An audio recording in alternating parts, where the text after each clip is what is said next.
Hello everyone students, मैंने आपको poem 14 a child's thought book में समझा दी थी, एक्सप्लेन कर दी थी। इसमें मैंने आपको बताया था कि इस पोएम को रॉबर्ट लुइस स्टीवसन ने लिखा है। और बच्चों, इसमें ये जो पोएट है ये 7 बजे जब बिस्तर पे जाता है और 7 बजे मॉर्निंग में बिस्तर पे से उठता है, तो इस बीच में ये जो सपना देखता है उस सपने में ये क्या क्या दृश्य देखता है, और जब ये सुबह उठता है तो इसे वो दृश्य किस प्रकार से चेंज होते हुए दिखाई देते हैं। तो चलिए अब मैं इसका कॉपी वर्क आपको एक्सप्लेन कर दूं। इसमें सबसे पहले बच्चों डिफ़िकल्ट वर्ड्स देखेंगे हम।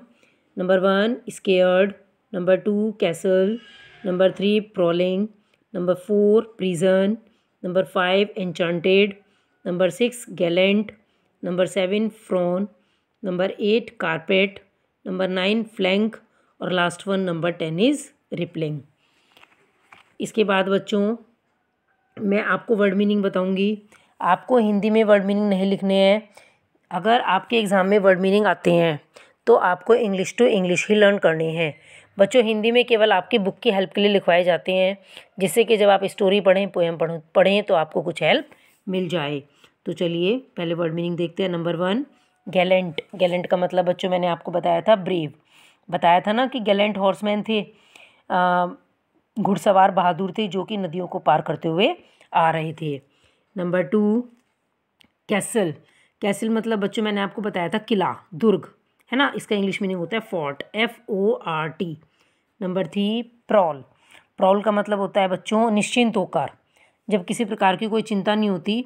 और मैंने आपको ये भी बताया था कि कैसल के ऊपर जो ड्रैगन्स उड़ रहे थे वो बिल्कुल निश्चिंत होकर उड़ रहे थे।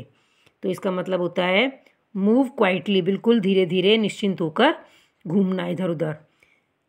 Number 4 enchanted. एन्चांटेड का मतलब बच्चों मैंने आपको बताया था खुशी से, प्रसन्नता से, हैप्पीली, ठीक है। Number 5 frown. फ्रॉन का मतलब है बच्चों डर्टी लुक, है ना, भद्दे से दिखाई देना। जब हम कोई चीज़ अच्छी देखते हैं और फिर हमें वो बेकार दिखती है तो हम उसे फ्रॉन के बोलते हैं, ठीक है। यहाँ पर हिंदी में आप लिख सकते हैं भद्दे दिखाई देना, गंभीरता से हम जब कोई चीज़ देखते हैं तो उस चीज़ में कोई परिवर्तन दिखाई देना। नंबर 6 है इसमें फ्लैंक। फ्लैंक का मतलब होता है बच्चों डायरेक्शन, दिशा, side of an animal's body, ठीक है। नंबर 7 है इसमें आपका रिपलिंग। रिपलिंग बोलते हैं बच्चों वेव्स को, तरंगों को। और नंबर 8 वेन। वेन बोलते हैं बच्चों यूजलेस को, जो चीज़ बेकार होती है, तो उसको, जो हमारे काम नहीं आती है, उसको बोलते हैं यूजलेस, बेकार, ठीक है। इसके बाद बच्चों मैं आपको ट्रू फॉल्स बताऊंगी। नेक्स्ट पेज टर्न कर लीजिए, ट्रू फॉल्स। चलिए इसमें देखते हैं। Number 1 I find of castles with dragons prowling around. अब पोएट कह रहा है कि मैंने किले के ऊपर, है ना, कुछ ड्रैगन्स को निश्चिंत होकर घूमते हुए देखा। तो ये बात पोएम में सही है, इसीलिए यहाँ पर ट्रू हो गया। Number 2 magic flowers are found in garden. उसने दूसरा सपना क्या देखा था कि गार्डन में कुछ मैजिक फ्रूट्स और मैजिक फ्लावर्स हैं। तो बच्चों फ्रूट्स देखे थे उसने, तो यहाँ पे दिया है मैजिक फ्लावर्स, तो इसलिए ये हो गया आपका फॉल्स। अगर यहाँ पर मैजिक फ्रूट्स होता तो ये आपका ट्रू हो जाता, ठीक है। Number 3 Gallant horseman ride bye streams. अब नदियों को पार करके जो बहादुर घुड़सवार थे वो आए थे वहाँ पर, तो ये बात सही है, क्योंकि ये वाला सपना भी देखा था उसने। सेकंड वाले स्टेंजे में मैंने आपको बताया था, जब वो फेयर लेडीज़ वाली स्टेंजा था सेकंड वाला, है ना, उसी में थर्ड लाइन बताई थी मैंने आपको। तो ये बात सही है, इसीलिए यहाँ पर ट्रू हो गया। Number 4 I see the magic sky in when. बेकार में ही मैंने मैजिक स्काई को देखा। अब उसने स्काई तो देखा नहीं था, स्काई की तो यहाँ पे कोई बात नहीं हुई, इसीलिए उसने क्या देखा था, मैजिक लैंड देखा था, धरती, पृथ्वी देखी थी, तो इसलिए ये फॉल्स हो गया। अब लास्ट वन है number 5 the carpet hides the garden ground. जहाँ उसने मैजिक फ्रूट्स को देखा था, उस फ्रूट्स में उसने, जब उसका सपना खुल गया था, उसकी आंखें खुल गई थी मॉर्निंग में 7 बजे, तो उसने यही तो देखा था कि वहाँ पे कारपेट ढका हुआ है उस फ्लोर पर, है ना। तो ये बात सही है, इसलिए हमने यहाँ पर इसको ट्रू कर दिया। इसके बाद part 4 match the following, column A और column B। Castle's, gardens, Gallant, magic और ब्लू। और यहाँ पर है हॉर्समैन, ड्रैगन, फ्रूट्स, स्ट्रीम और लैंड। तो देखिए बच्चों, कैसल्स की जो मैचिंग होगी वो किससे होगी, ड्रैगन से होगी। क्यों?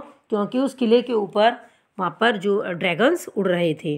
और नंबर 2 गार्डन्स की मैचिंग किससे होगी बच्चों? फ्रूट से, क्योंकि गार्डन में फ्रूट्स थे। नंबर 3 गैलेंट कौन थे बच्चों? हॉर्समैन थे, बहादुर हॉर्समैन ही तो आ रहे थे वहाँ पर, तो ये हो गया आपका नंबर 3। नंबर 4 मैजिक क्या था बच्चों? लैंड था, जादुई लैंड था वो। और नंबर 5 लास्ट वन है ब्लू। ब्लू के साथ किसकी मैचिंग करेंगे बच्चों? स्ट्रीम की, क्योंकि जो नदियाँ होती हैं उसमें अब वो ब्लू ब्लू से कलर की दिखती हैं। ओके स्टूडेंट्स, तो ये मैंने आपको यहाँ पर मैचिंग बताई। इसके बाद जरा एक क्वेश्चन है बच्चों, answer the following question in short. ये शॉर्ट में है और बाकी सारे क्वेश्चन आंसर्स वेरी शॉर्ट में है। चलिए पहले शॉर्ट को देखते हैं।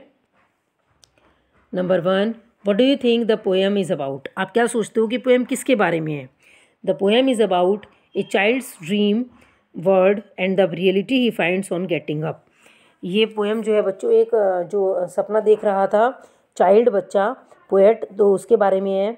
और जब वो उठ जाता है, गेटिंग अप, और जब वो उठ जाता है तो वो वास्तविकता को देखता है कि कहीं भी कोई हॉर्समैन नहीं है, कहीं कोई टॉवर नहीं है, कहीं जेल में कोई भी फेयर लेडीज़ नहीं है, कहीं कोई ड्रैगन नहीं उड़ रहे हैं, कहीं भी मैजिक फ्रूट्स नहीं है, है ना। तो ये जो क्वेश्चन है आपका, ये question number 1 answer in short में है। इसके बाद answer the following questions in very short. चलिए वेरी शॉर्ट में देखते हैं। Who is the speaker? Speaker कौन था बच्चों? स्पीकर यहाँ पर एक छोटा बच्चा था जो कि 7 साल का था, ठीक है। Speaker is a small child. Question number 2, what does the speaker seek for when he wakes up? जब वो उठता है स्पीकर तो वो क्या देखता है? ऑन वेकिंग अप, उठने के बाद, ही सीक्स मैजिक लैंड, तो वो एक जादुई लैंड को देखता है, ठीक है, मैजिक लैंड को देखता है। इसके बाद question number 3, what has replace the garden ground? Garden के प्लेस पर क्या चीज़ देखी थी उसने जब वो उठा था मॉर्निंग में? तो उसने देखा था एक कारपेट की, एक कारपेट ने गार्डन को हाइड कर लिया है, ठीक है। Number 4, how do you know the speaker is dreaming? आप कैसे जानते हैं कि स्पीकर सपना देख रहा है?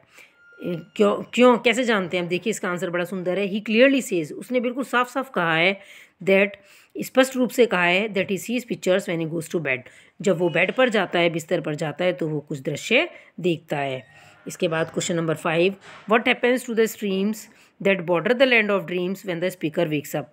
जब स्पीकर उठ जाता है, जब वो सुबह 7 बजे उठता है, जग जाता है, तो वो देखता है कि क्या घटना घटित होती है उन स्ट्रीम्स के लिए, जो नदियाँ उसने हॉर्समैन ने पार की थी, उनकी जगह पे वो क्या चीज़ देखता है? The streams are replaced by bath and a water can, कि जो स्ट्रीम्स हैं वो किस चीज़ में बदल गई थी? बाथ में और एक वाटर कैन में, ठीक है।